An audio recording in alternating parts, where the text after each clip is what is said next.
رشيد برواس صراع مع جمال العليوي. رشيد برواس كيمرر عند فهد كردود. فهد كردود في الجهه اليمنى. فهد كردود كيمرر يعني بتسديده قويه. دائما محاولات خطيره لفائده فريق النادي القنيطري. سعيد الرواني وهدف. هدف لفائده فريق النادي القنيطري. هدف لفائده فريق النادي القنيطري. يعني يمكن نقول بانه الكل تفاجأ للطريقه باش تسجل الهدف.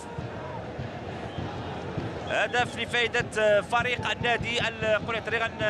يعني نتعرفوا على مسجل الهدف. اذا مسجل هو سعيد الرواني. اذا سعيد الرواني كيتمكن من تسجيل الهدف الاول في حدود الدقه الثالثه والعشرون. يعني قلت بانه الكل تفاجأ الطريقه باش تسجل الهدف. لاحظوا يعني تسديده بالرجل اليسرى. اعتقد نادر المياغري والاخر اعتقد بانه سعيد الرواني سيمرر، ولكن الكره كانت مباشره في الشباك. لاحظوا سعيد الرواني كان في صراع مع فابريس اونداما اللي كيرجع لمسانده الدفاع ديال فريق الوداد. يعني يسدد مباشره للمرمى وهدف تقدم لفائده فريق النادي القنيطري. يمكن هدف جاء ضد مجريات. يريد اعطاء يعني دفعه اخرى لوسط ميدان فريق الوداد البيضاوي اللي ذكرت منه يشكو بغياب محمد بن عادي. محاوله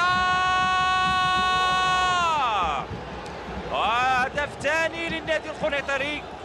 هدف ثاني للنادي القنيطري. يعني اقل من 19 ثانيه على بدايه الجوله الثانيه. يعني مرتد هجومي خاطف. يعني اعتقد المسجل هو توفيق اجروتن. اكيد يعني توفيق اجروتن تمكن اذا من تسجيل الهدف الثاني وفرحه كبيره للجماهير ديال فريق النادي القنيطري. يعني مرتد هجومي خاطف لفريق النادي القنيطري توفيق اجروتن.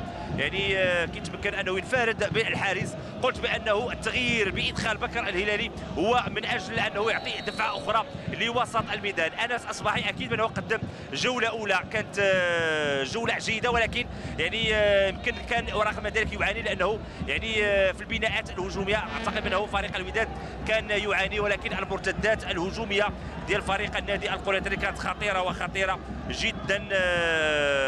والرد كان سريعا. توفيق اجروتن يتمكن من هزم الحارس النادي المياغري. تصبح النتيجه 2-0.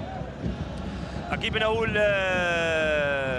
فريق الوداد يعني عليه اخراج كل الاسلحه للعوده في نتيجه المباراه، لانه قلت النادي القنيطري حضر لمدينه الدار البيضاء لتقديم مستوى جيد، لانه خصوصا بعد الهزيمه ديال فريق سعد عبد الفتاح.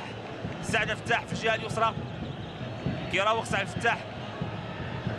سعد عبد الفتاح كيمرر راسياده. يونس الحواصي. يونس الحواصي يقوم بتدويب الفريق. هدف جميل، ضربه راسيه، تمريره سعد عبد الفتاح ويونس الحواصي.